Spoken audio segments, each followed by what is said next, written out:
Nuclear family का मतलब ये नहीं कि हम अपने मम्मी पापा को छोड़ गए। हमें अगर अपने मम्मी पापा को बताया कि गुड़गांव से आने में और यहाँ से आने में। सलीम से बात करते हैं। सलीम, आप कहाँ रहते हैं? इस सिचुएशन में हम उसको बताएंगे। आप रहते कहाँ हैं? मैं इस्लामपुर घोसले यूपी में रहता हूँ। ठीक है। और अगर मान लीजिए आप शादी के बाद घर गांव सेटल होना चाहते हैं, वहां पर आपकी पत्नी की नहीं उस माहौल में बनती है, आपके माँ बाप के साथ नहीं बनती, वो आपको कहे कि अलग रहना है, ऐसे में आप क्या करेंगे? नहीं, उसको हम कन्विंस करेंगे कि हम बोलेंगे कि जय जॉइंट फैमिली अच्छी नहीं होती।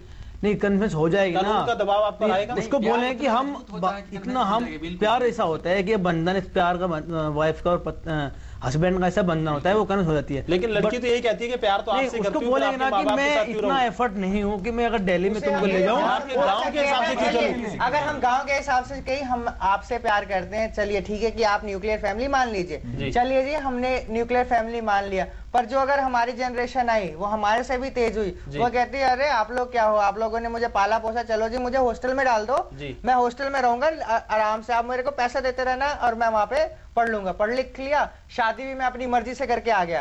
ये आपकी बहू है। चलिए वसीम और रवि भी हैं, उनसे भी राय जान लेते हैं। वसीम और रवि स्टूडियो 2 में, उनसे राय जान लेते हैं। वसीम, आप क्या मानते हैं, अगर लड़की कहती है अलग रहना है, दबाव आएगा कानूनों का, आप मानेंगे उसकी बात को? क्योंकि कानूनों में तो तबाही ही है जिस तरह से अभी तक बात हुई है। नहीं, मैं बिल्कुल नहीं मानूंगा इस चीज को, क्योंकि ओवरऑल मैं ये सोचता हूँ कि मम्मी पापा मेरे लिए सबसे बड़े हैं।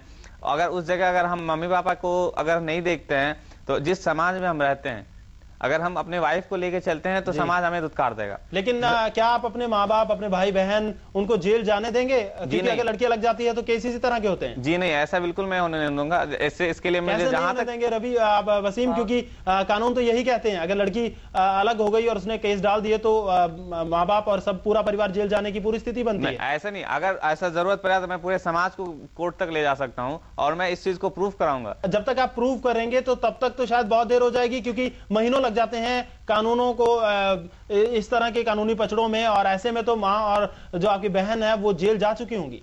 ऐसा कुछ नहीं होता, हम जानते हैं। नहीं, मेनली मैं ये देख रहा हूँ। देखिए मिस्टर वसीम, इसीलिए हम चाहते हैं कि जो हमारा कानून है उसमें इम्प्लीमेंट किया जाए कि जो विदाउट प्रूफ कोई केस फील ना हो। लड़की अगर अलग रहना चाहती है तो कानून इस बात की इजाजत देता है, और अगर आप इसे नहीं मानते तो कानून इस बात की इजाजत भी देता है कि वो जो केस करेगी, वो अगर कहेगी कि मुझे प्रताड़ित किया गया है, तो कानून आपकी माँ को, आपकी बहन को, आपके पूरे परिवार को जेल में डाल सकता है। औरत बोले तो मम्मी पापा, मम्मी है, अपनी सिस्टर से, अपनी कजन सिस्टर जो भी हो, औरत बोलते एक लेडी है, ठीक है, तो हमें सिर्फ अपनी वाइफ की वैल्यू नहीं देखने की, उसको कोर्ट की तरफ से ये बात ठीक है। सुरेश, आपसे जानना चाहूंगा, ऐसी स्थिति में आप क्या करेंगे? ऐसी स्थिति में मैं क्या करूंगा कि चलिए अगर कानून है, तुम्हारे लिए कानून है तो मेरे लिए भी कानून है, कानून जो अल्टीमेटली तुम्हें विन करेगा। यानी कि साथ आप अपने माँ बाप का देंगे? मैं अपने माँ बाप के साथ, जिसके साथ आपने लव मैरिज की है उसका साथ नहीं देंगे?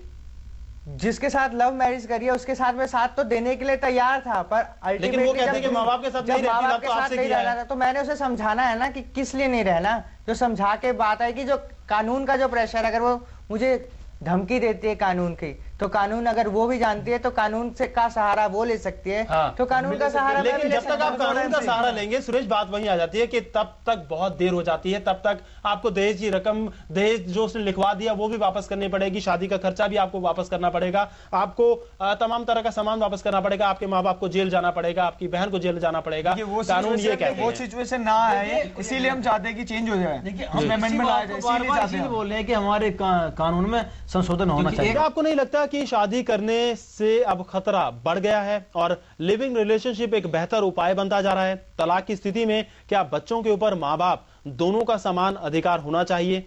आखिरी सवाल यही है हमारा कि क्या आप मानते हैं कि 498A से लेकर महिलाओं के लिए जो कानून बने हैं, उन कानूनों की वजह से लड़कों के मन में शादी के प्रति एक डर पैदा हो गया? सबसे मैं जवाब चाहूंगा एक एक करके। सुरेश, सबसे पहले। हाँ जी, बिल्कुल। अगर इसी तरीके से चला कि कानून का सहारा लेके लड़की हमारे को सता सकती है, हमारे घर वालों को जेल भेज सकती है, तो अल्टीमेटली जो ये हमारा जो डिसीजन है वो ये है कि हाँ जी बिल्कुल खतरा पैदा हुआ है कि शादी करोगे और अगर ना बनी तुम्हारी तो तुम्हारे मम्मी पापा को जेल जाना पड़ेगा। कहीं ना कहीं झुकाव लिविंग रिलेशनशिप की तरफ जाता है। लिविंग रिलेशनशिप मैं बिल्कुल 100% उसका विरोध करूंगा। शादी से हम लोग को भी कभी कभी डर लगता है कि शादी बिल्कुल करना नहीं, लेकिन ये जो लिव इन रिलेशन है बिल्कुल गलत होगा अगर आगे ऐसा होता है। अभी मेरे ख्याल से मुंबई में अभी ये लागू है और 367 धारा के तहत अभी ये मुंबई में चल रहा है कि सुप्रीम कोर्ट के पास है। अगर ऐसा होता है, अगर पूरे इंडिया में ये लागू हो गया तो बिल्कुल होगा, भ्रष्टाचार होगा, बिल्कुल करप्शन बढ़ जाएगा, हमारी सोसाइटी में बिल्कुल इसका गलत असर होगा। बिल्कुल हम लोग लड़कियों को यूज कर सकते हैं, जो बच्चा होगा उसको अपने पिता का नाम नहीं मिलेगा, उसको अपने दादा का नाम नहीं मिलेगा, उसके बाद बिल्कुल ये गलत होगा। शादी से डर तो लगता है, लेकिन नहीं, हमारा जो भारतवर्ष है वो विश्व में एक आदर्श संस्कृति के नाम से माना जाता है जी। तो वहाँ पे लिविंग में ही ना होगा कानून, लेकिन कानून तो शायद संस्कृति से ऊपर जाते हैं। नहीं, मैं मानता हूँ कि कानून संस्कृति से ऊपर नहीं जा सकता, कभी नहीं जा सकता। हमारे कानून तो हम खुद बनाते हैं, लेकिन संस्कृति हमारी जा रहा है, परसों से बनी है। संस्कृति नहीं कहती कि महिलाओं को कि कानून में जाएं और इस तरह के झूठे केस। वही बार बार हम आपसे कह रहे हैं कि कानून में संशोधन होना चाहिए। हमारी मॉम भी लड़की है, हमारी सिस्टर भी लड़की है और हमारी वाइफ भी लड़की है। हम लोग सोचते थे कि they are the best among us, जो ह्यूमन बीइंग उनमें फीमेल पार्ट जो है वो सबसे बेस्ट है।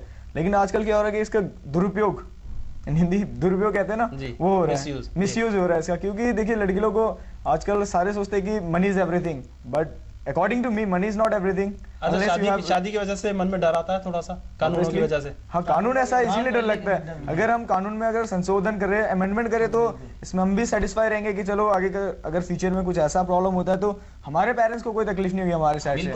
That's why we want to torture कर पाएंगे। नहीं, हम देखिए उसको अगर उसके माँ बाप जो कहेंगे वही करना है, माँ बाप जैसा खाया अगर हम वैसे खाना, माँ बाप जैसा पहना है वैसे पहना। ऐसा क्यों कहेंगे? नहीं, देखिए अगर हम संस्कृति नहीं चाहता कि हमारे बच्चे खुश नहीं हो। 90% फेक केसेस में लड़के की पूरी फैमिली बर्बाद हो जाती है, वो कहाँ तक जायज है? केस ऐसा है ना कि इसमें हमें ये लाना चाहिए, ऐसा नहीं, बराबरी का हमारा जो एक फंडामेंटल राइट है कि इक्वालिटी अमंग द लॉ, कहाँ है वो लॉ? कहाँ है वो इक्वालिटी जो इक्वालिटी देनी चाहिए? यानी लड़कियों को यू आर अपराइजिंग और लड़कों को डर पैदा करते हैं। लेकिन आपने जो कहा था अभी कि लिविंग रिलेशनशिप आ जाएगी उससे, वो अच्छा रहेगा, लेकिन वो सही नहीं रहेगा क्योंकि समाज अस्त व्यस्त हो जाएगा उससे। और भारत जो कि सभ्यता और संस्कृति के लिए जाना जाता है, लेकिन जो 498A ने अस्त व्यस्त नहीं कर दिया क्या?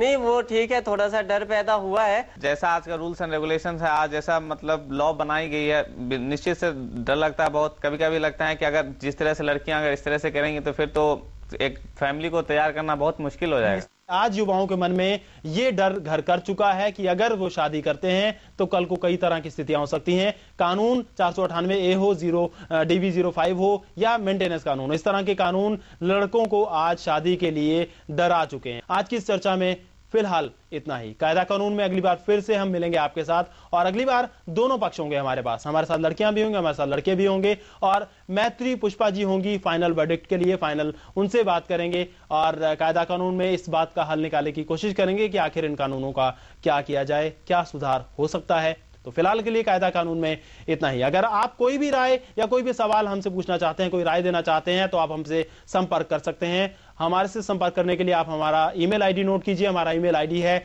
kanun@p7news.com। इसके अलावा आप हमें SMS भी कर सकते हैं। SMS करने के लिए आप जाइए राइट मैसेज बॉक्स में, लिखिए क्यू, फिर अपनी राय, अपना सवाल, अपना नाम, अपने शहर के नाम के साथ लिखकर भेज दीजिए हमें 56000680 पर। तो आप सब हमारे साथ हमारे बीच में आए, अपनी राय दी युवाओं के प्रति, युवाओं के मन में क्या सोच है, इसके लिए आपका बहुत बहुत धन्यवाद। Thank you sir. तो वसीम और रवि, आप भी हमारे साथ जुड़े हैं, आपका भी बहुत बहुत धन्यवाद। Thank you sir. फिलहाल के लिए मुकेश कपिल और पूरी टीम को दीजिए इजाजत।